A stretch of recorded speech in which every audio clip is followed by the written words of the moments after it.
For the ones who work hard to ensure their crew can always go the extra mile. And the ones who get in early so everyone can go home on time. There's Grainger, offering professional-grade supplies backed by product experts so you can quickly and easily find what you need. Plus, you can count on access to a committed team ready to go the extra mile for you. Call, click Grainger.com, or just stop by. Grainger, for the ones who get it done. Welcome. Hello there. It is Eric Erickson here, the Eric Erickson Show across the nation. The phone number, 877-973-7425, should you wish to be on this here program. Okay, we gotta, listen, I'm not a business guy. I mean, I know the basics and all that. I can tell you when I think there's a problem coming. And I talk to a lot of people who are way smarter than me, in large part so I can explain things to you.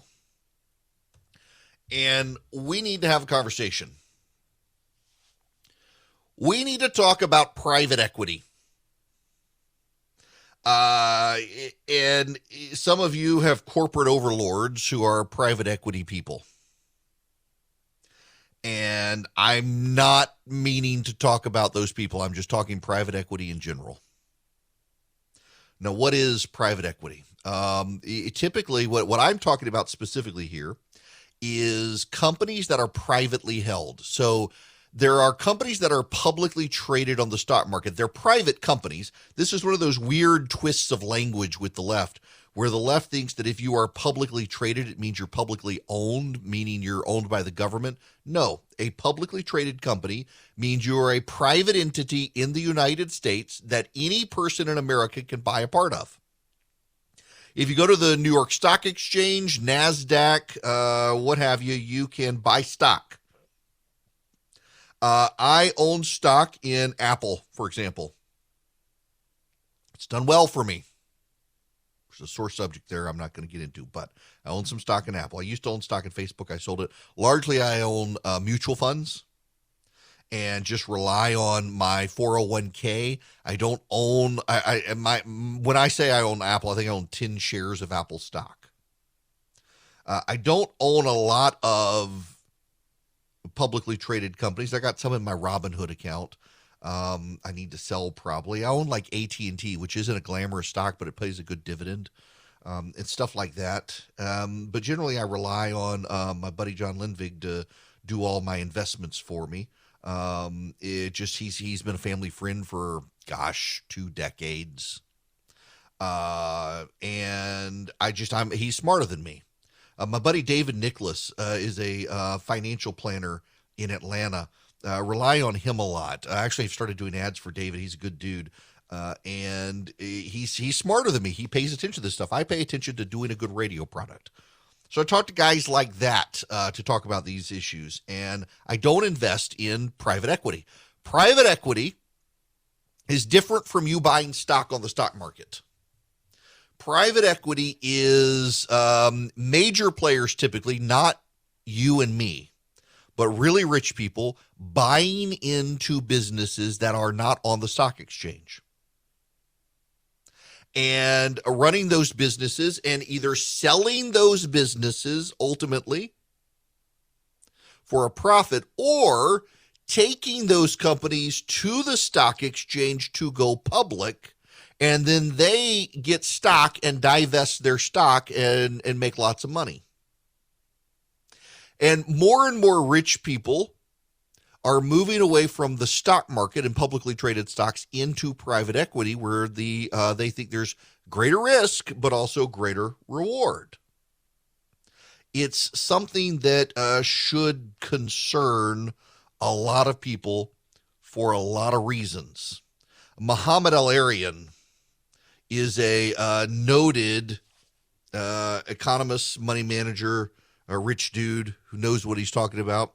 He believes geopolitical uncertainty, this is from Market Insider, arising from Russia's invasion of Ukraine is accelerating an investor shift from public markets into private markets. In a Bloomberg op-ed published Thursday, the top economist wrote how this transition was already building up before the war. Now, I've got this. Mohammed El-Arian is a Bloomberg opinion columnist. He's the president of Queen's College, Cambridge. He's the chief economic advisor at Alliance SE, the parent company of PIMCO, where he served as CEO and co-CIO and chair of Gramercy Fund Management. Let me read you some of this. The war is amplifying and accelerating 6 important secular evolutions that were already taking place well before the first Russian troops invaded Ukraine. Indeed, on the eve of invasion, inflation was already a problem. The Federal Reserve was already behind the curve. It was losing control of the monetary policy narrative, and the days of massive liquidity injections were ending. With many policy options virtually exhausted by the enormous response to the pandemic, the possibility of stagflation for the global economy was already a risk. And at the other end of the probability distribution of potential outcomes, the upside scenario of high growth and transitory inflation was declining. Persistent U.S.-China tensions, together with the pronounced politicization and weaponization of trade sanctions during the Trump administration, were serving as headwinds to continued globalization and liberalization of economic and financial cross-border interaction. The need to intensify the battle against climate change was urgent, as was the realization of the complexities of the transitional issues, including the replacement of fossil fuel. China and other countries were looking for more ways to build bigger pipes around the Western-dominated core of the monetary order. Driven by an enlarged set of stakeholders, companies were being pushed to take serious their social and environmental responsibilities, including starting to self-sanction themselves more away from harmful activities. In addition to speeding up and intensifying these developments, the war has increased the scope of their interactions, making the universe of potential outcomes now much more broader, but also more path-dependent. Ironically, the complexity of potential outcomes has a powerfully simple implication for the investor management industry: a bigger migration from public markets into private ones, such as private equity, venture capital, private capital, and real assets. Now, this sounds like gobbledygook for a lot of people. Let me explain this. Prior to Russia invading Ukraine, we were becoming less and less globalist in our outlook as a nation, as was the Western order. More protectionism on the rise, more nationalism on the rise. China increasingly does not want to be a part of the Western system of finance, but wants to supplant it and bypass it. And publicly traded companies and major entities, if they invest in public companies that may bring scandal upon them, they risk themselves being punished, and therefore they would like to fly under the radar in private equity markets.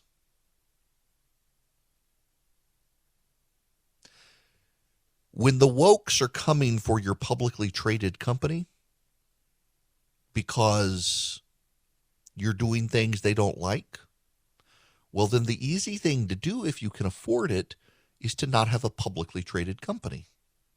Have a privately traded company where things are more hush-hush and less exposed to the volatility of markets and investor pressure from the wokes.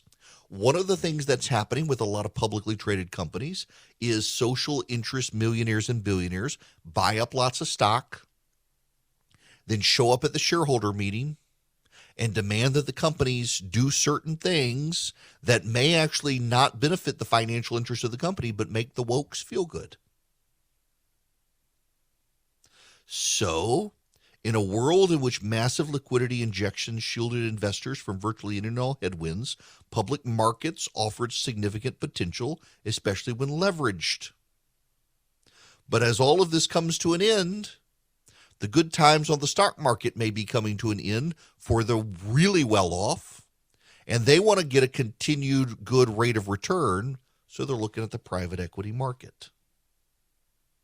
In other words, in order to stay under the radar, away from the wokes, and in order to participate across borders without getting into regulatory trouble or boycott pressure from the public, The best thing for the really rich to do is to go into real property and to go into private equity. There's a problem there. Doomberg, which is a must-read for me. Doomberg, it's doomberg.substack.com. It is a must-read. It has a piece out, Crouching Tiger, Hidden Problems. In the public stock markets, valuation is straightforward. Stocks trade hands between willing buyers and sellers during market hours, and when the markets close, there's a final trading price for the day. But things aren't always so transparent. Imagine you're a money manager with a large position in XYZ stock. It's somewhat illiquid in that it doesn't trade in big volumes. Since your compensation depends in part on the closing value of XYZ on December 31st, you decide to make a series of small buys in the last few minutes into the close, artificially pumping the value of XYZ up by 5%. Your entire stake now gets marked there, but it isn't real. You've merely painted the tape. Now, there are rules against such manipulations in the public markets. But what if XYZ company is a privately held startup? If a founder sells 15% of her startup to an accredited investor in exchange for an injection of $150,000, so you sell 15% of your company in exchange for $150,000, then it might be fair to say the company's worth $1 million. But what if the founder's parents made the investment? What about a best friend? A business partner in a different but related venture? Throw into the mix critical deal terms like distribution preference, board seats, voting rights, anti-dilution projections, and any other negotiated concessions, and it quickly becomes apparent how difficult the concept of private value can become and how easily it can be manipulated. Now, for those of you who think this is a lot of gobbledygook, just basically follow along with me here. In the public stock market, there are rules and regulations governed by the Securities and Exchange Commission and the rules of the stock exchanges themselves so that you and I do not get screwed when we make an investment in a publicly held company. Those rules oftentimes don't apply to private equity. And what are the millionaires and billionaires doing right now? They're pouring money into private equity and out of the stock market where things are more nebulous. And now we're in war, and the economic good times are coming to an end, and a recession is looming, and inflation is high, and interest rates are going to go up. The entire house of cards could come crumbling down on a lot of major private equity companies who've been wheeling and dealing off the public books, to make a lot of money for themselves. The division between the rich and poor continues to grow because of investments in private equity, among other things. And the good times may be coming to an end, and may be coming to an end in a market that is less regulated than the one you and I invest in, which means there's going to be an even bigger headache for people. On top of that, the Federal Reserve is warning of a brewing U.S. housing bubble. Now, this one I could tell you, we've talked about this. The amount of people who are buying up houses as quickly as they can because they believe there's a shortage in the housing market, they're driving up prices, and prices are increasing so rapidly that the Federal Reserve says there's too much irrational exuberance in the market. They have a calculation for irrational exuberance. When prices increase at an exponential rate that can't be justified based on fundamentals. There's a threshold they use based on what prices should go up based on inflation, what prices are actually going up. 95%. If prices go up exponentially at a rate of 95%, it's considered irrational exuberance. Currently, we're at 115%, meaning houses are selling at 115% of inflationary pressures, meaning a whole lot of people are jacking up prices on houses and people are buying them at rates that overvalue houses way too much. And as interest rates go up and the economy begins to slow down, there are going to be a whole lot of people holding a whole lot of houses that are no longer worth what they paid for. At the same time, all the people in private equity have been investing in private equity markets to keep it off the regulatory books, to be able to go across national lines. And the net barriers of international trading are starting to go up as interest rates are starting to go up. The entire economy is looking more and more like a house of cards. Employment is down. That's a good thing. But the stock market isn't happy because it looks like the economy is slowing down just as jobs pick up. We are living in profoundly uncertain and destabilizing times. And what is the preferred solution of the Democrats who control the House and the Senate and the White House? What's their preferred solution? All of the bells are going off. All the warning sirens are flaring now. What's their preferred solution? Well, it's to put boys and girls teams, you bigot. If you don't like it, deal with it. Okay, I want to state something that should be obvious, that may not be obvious for people. I like a high thread count sheet, but if the threads are crap, the sheet's going to be crap, no matter how many threads you need. It's amazing how people want to highlight that. And the reason I highlight this is because Boll & Branch makes high quality sheets, and they're not a bajillion thread count either, but their threads are super high quality. They use 100% organic cotton threads. They give super softness. You get a better night's sleep. They're not just buttery, soft, and breathable, impossibly soft to start. They get softer with every wash. I can attest to this. Every time you wash them, they just seem to get a little softer, and they hold up so well over the long term. You know, I'm on, maybe my second set of Boll & Branch sheets in a decade or so. They just hold up so well. They're a quality product, and they give you such a good night's sleep. Oh my gosh, they're so fantastic. I really do love these sheets, and I love Boll & Branch. You can too. They are fantastic. They're so luxurious. 3 U.S. presidents sleep under Boll & Branch sheets. So you can get 15% off your first set of sheets when you use promo code ERIC at bollandbranch.com. That's BOLLAND branch.com. The promo code is ERIC. Get a good night's sleep under Boll & Branch sheets. Hello there. It is Eric Erickson here. The phone number is 877-973-7425. Should you wish to be a part of this here program, I am going to go back to the phones to John. Welcome to the show. John, how are you? Hey, Mr. Erickson, how in the world are you? Hey, let me tell you something. I listen to your shows, and you do such a fine job. I listen, and my mind starts cranking, and you allow me to expand my thinking. So this is something I do want to ask you about. Everybody's talking about inflation. Well, I have a quick question.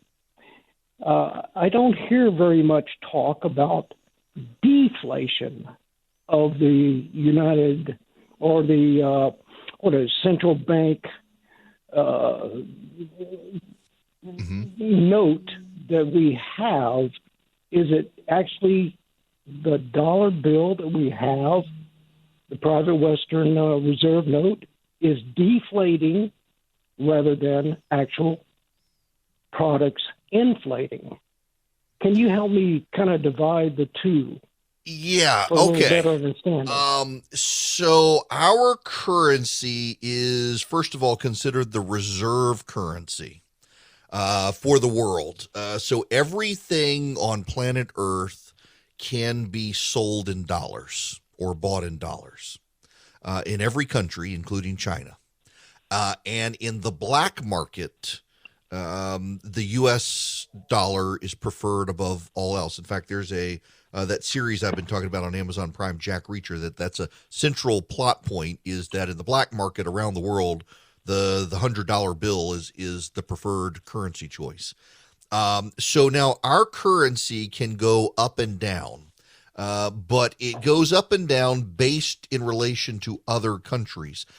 What's different is the actual price of product versus the cost of currency. Hello there. It is Eric Erickson here. The phone number, 877-973-7425. Now, John called in, and he was talking about inflation and deflation of the currency, and does that have something to do with it? And there is inflation and deflation of the currency.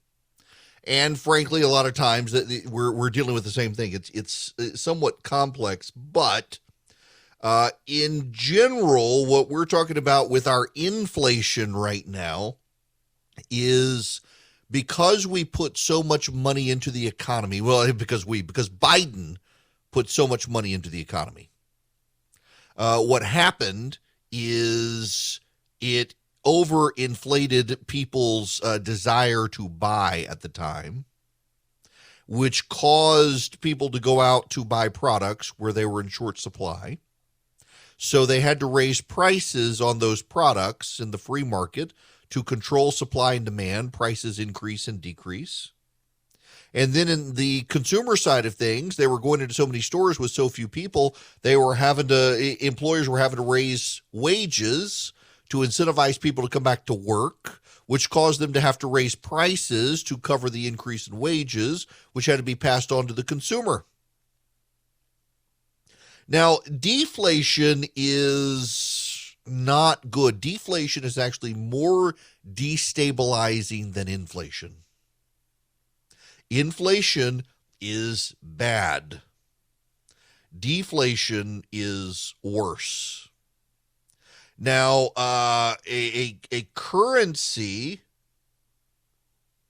in a deflationary sense, a currency can go down in relation to other currencies on the planet. So, for example, usually when you go to Europe, you can buy a little more with the American dollar in Europe, or actually you can buy less with the American dollar in Europe. You go to Asia, you can buy more. Currency deflation and inflation is slightly different from economic and price inflation and deflation. Deflation of prices is bad, and the reason why is because let's take the situation right now. Let's say that there's massive deflation now and prices collapse. Are you going to accept a decrease in pay? Let's say you're making $20 an hour right now. All the prices collapse. So you can buy a whole lot more with less money, but are you willing to take a cut in pay? And if consumers are no longer willing to buy your $1 hamburger or your $10 hamburger on the menu, and now they're only going to buy it for $5 and the price comes down, are you willing to take the cut in pay because the consumer is no longer willing to spend as much? It has all sorts of economic ramifications for us. You know, during the Great Depression, what happened was forget the currency, the economy deflated. Prices collapsed. The problem with that deflation in the economy was that wages collapsed further. So prices all collapsed, which was good, but then the average earning of an American went below even that. And so you weren't able to buy a lot. What the country had to do was go through a massive spending binge at the government level, very much like what Joe Biden did when he came into office with COVID. He dumped a lot of money into the economy. The problem was that in the deflationary economy of the Second World War, it was a good thing to cause inflation. You needed to cause inflation. You needed to get wages and prices to go back up. We didn't need to do that now. And Joe Biden did it. And they warned him not to do it. Larry Summers, we should have listened to him. Larry Summers was the Secretary of Treasury for Bill Clinton. He was the Director of National Economic Council for Barack Obama. He's the president of Harvard University. He's a liberal Democrat, but he's also a world-renowned economist. And on February 4th of last year, right after Biden got into office, as the Democrats were preparing their COVID relief package, this is what he wrote. While there are enormous uncertainties, there is a chance that macroeconomic stimulus on a scale closer to World War II levels than normal recession levels will set off inflationary pressures of a kind we have not seen in a generation, with consequences for the value of the dollar and financial stability. This will be manageable if monetary and fiscal policy can be rapidly adjusted to address the problem. But given the commitments the Fed has made administration officials' dismissal of even the possibility of inflation, and the difficulties in mobilizing congressional support for tax increases or spending cuts, there's a risk of inflation expectations rising sharply. Larry Summers pointed out that under Joe Biden's plan, if the breadwinner of a family were laid off, the family's income over the next 6 months would likely exceed $30,000 as a result of regular unemployment insurance, the $400 a week special unemployment insurance benefits, and tax credits. In other words, an unemployed person under what Joe Biden did for COVID would take home more money than an employed person with a pre-tax income of $1,000 a week.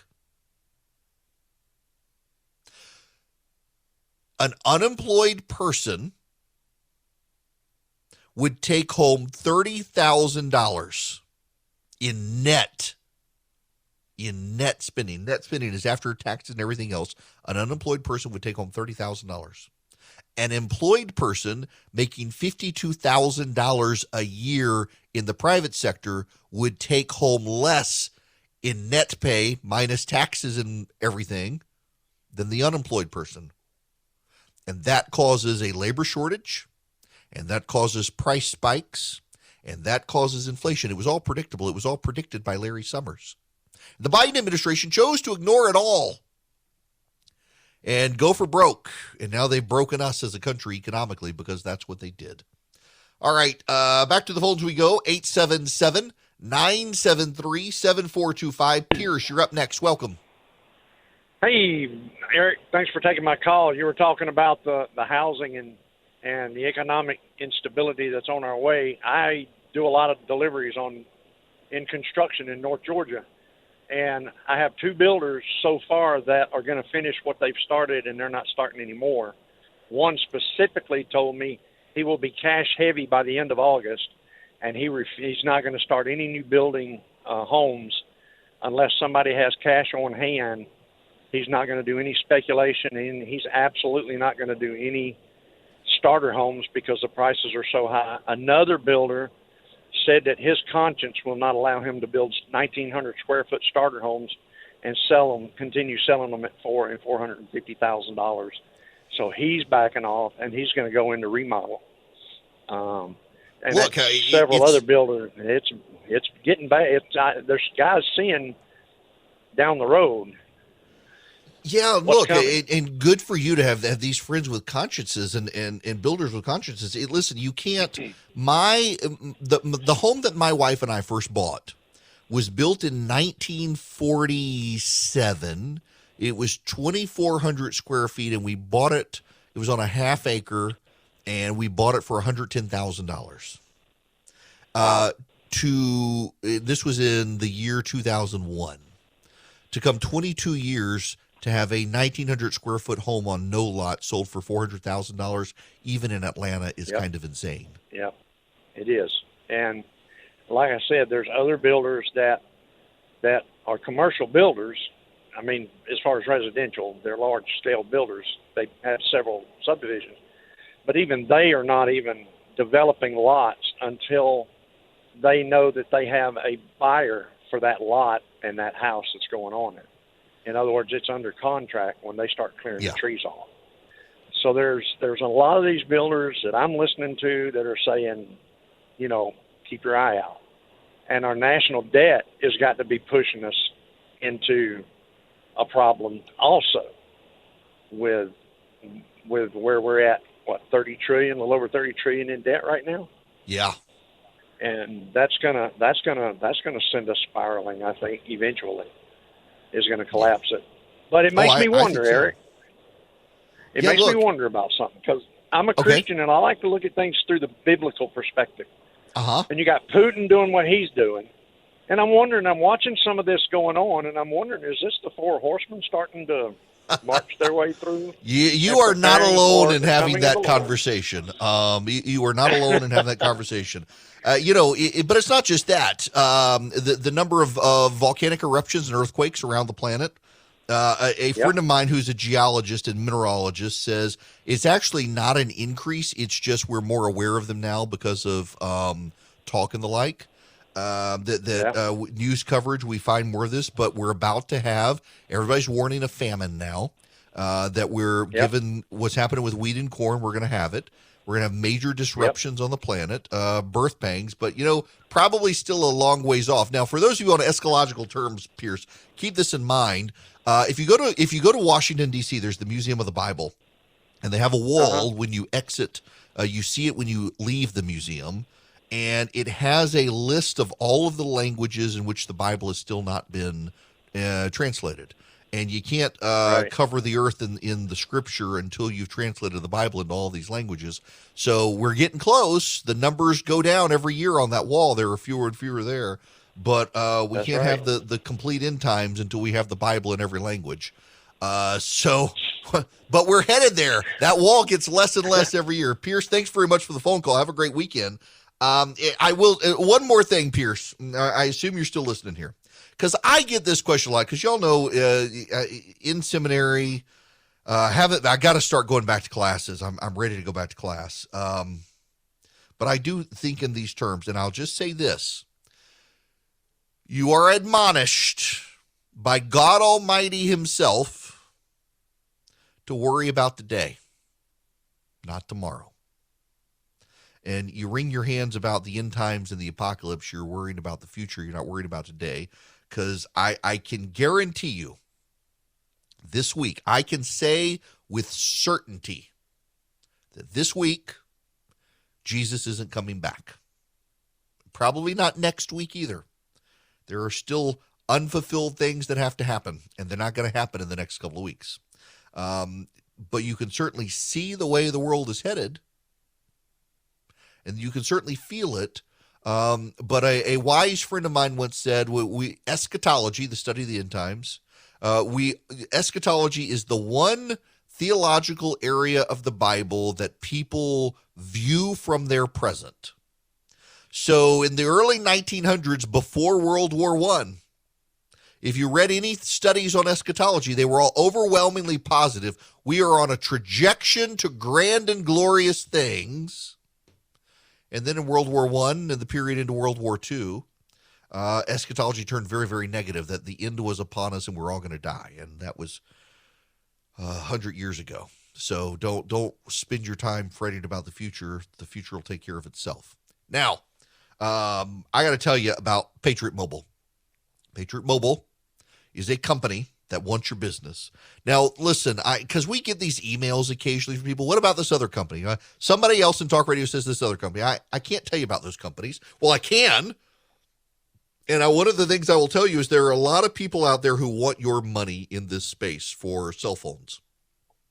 And there are companies out there, some of which you've heard of, that you think are conservative outfits, and really they're just like a subsidiary of a major corporation, and this angle caters to conservatives. Patriot Mobile isn't actually like that. Patriot Mobile is a business that exists not as a subsidy of another cell phone company that's just using this angle to lure you. Patriot Mobile was explicitly set up as an MVNO, which is a mobile virtual network operator, meaning they use the cell towers of the major companies. It was designed to get conservatives on board and use their profits to advance the conservative movement. That's why Patriot Mobile exists. The left has been doing this for about a decade on their side, where they have certain companies who pledge a portion of their profits to the progressive cause. And people on the right, in fact, a buddy of mine came up with the idea of Patriot Mobile and said, if they're doing it, why can't we? Let's do a company, let's call it Patriot Mobile, and we'll dedicate a portion of their profits to the conservative cause. You want to have a dollar-for-dollar impact greater than what you yourself can have? You go to Patriot Mobile. And you get great rates, you get great coverage, and you get good discounts if you're a veteran, a first responder, a teacher, a gun owner. What you do is you go to patriotmobile.com/Eric, patriotmobile.com/ERICK. You get free activation. You can also call them. They've got 100% U.S.-based customer service. You call 972-PATRIOT.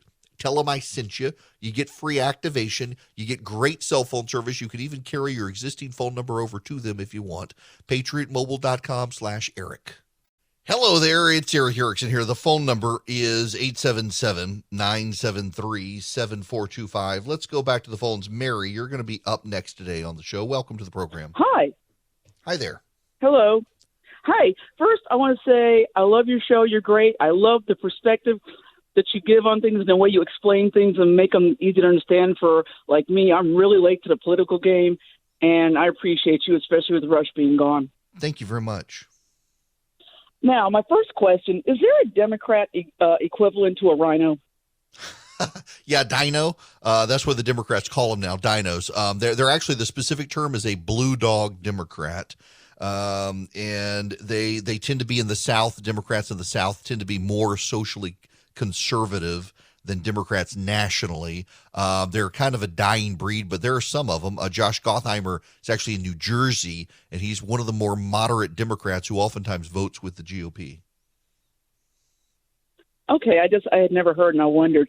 Now, my second question is to you as a business person. I have no business sense, but regarding the electric cars and all this and trying to get rid of petroleum, normally it seems like when a company makes a product and they build it, they complete it, and they promote it, and they offer it to the public, why is the electric energy not being done in the same way? Do you understand what I mean? Okay. See, can you explain that one to me one more time? I think I lost you. Okay, my question is, say with like clothes or cars or just anything, usually the company will build it, complete it, make the entire system accessible, then they advertise it and make it available to the public. But with the electric, the president killed the pipeline, is trying to, take petroleum away from us completely and say, oh, go get an electric car, yet there's no charging stations. It's really not adequate, and it's not ready. But usually when a product comes to the market, it's ready to go. So Tesla has done that. So Tesla has a charging market. You literally can drive in this country from Key West to Vancouver, Washington, and hit a Tesla charging station the entire way. So Tesla has done it. They're the only ones who have done it. Now they've had government subsidies, to be fair, but they've invested in it and they've licensed their charger to other companies to be able to use. The problem is, for electric vehicles, it's actually harder to manufacture an electric vehicle efficiently than a lot of people realize, and Tesla had a head start. For example, in very cold weather, the batteries run down quicker, and so you got to have special computer algorithms that manage your battery better in cold weather. Tesla's mastered that, a lot haven't. So all of these companies have largely expected the government itself to step in and fund charging stations and the like, and the government's not doing it, in large part because a lot of members of Congress keep blocking it. They think it's a waste of time. They're kind of where you and I are, that the private sector should do it, not the government. The private sector doesn't want to do it because the reality is the amount of electric vehicles in this country compared to all cars on the market is less than 5%. I think Tesla is somewhere less than 1% of the total vehicle market. And there's no reason for anyone to move heaven and earth to invest in infrastructure that is costly to set up when there aren't a lot of people. Tesla did it as a selling point for Teslas. And if you're a Tesla owner, you take advantage of it better than any other electric car vehicle in the country. Everyone else is dependent on the government, and the government can't get its act together. That's why fossil fuel is still so dominant and will be in this country for a very long time. It's 2022. Things are still crazy. Things haven't settled down. And now you got the Federal Reserve and interest rates. You got the economy. You got inflation. A lot of banks won't even return your phone call. Let's say you're a small business and you need a loan for $750,000 or higher. You see an opportunity where banks, they don't even want to see you. You want to buy a building. You want to build a building. Reach out to the Frost family at First Liberty Building and Loan. They've been helping small businesses become big businesses since the 1990s. They want to help you if they can. So spend 10 minutes with them. See if you're a good fit for them and they're a good fit for you. Their website is firstlibertyga.com. That's firstlibertyga.com. Again, you need a loan, $750,000 or higher. You're a small business and you see an opportunity to grow. Share it with the Frost family and see if they can help you. Firstlibertyga.com. That's firstlibertyga.com. First Liberty Building and Loan can help businesses nationwide become bigger businesses.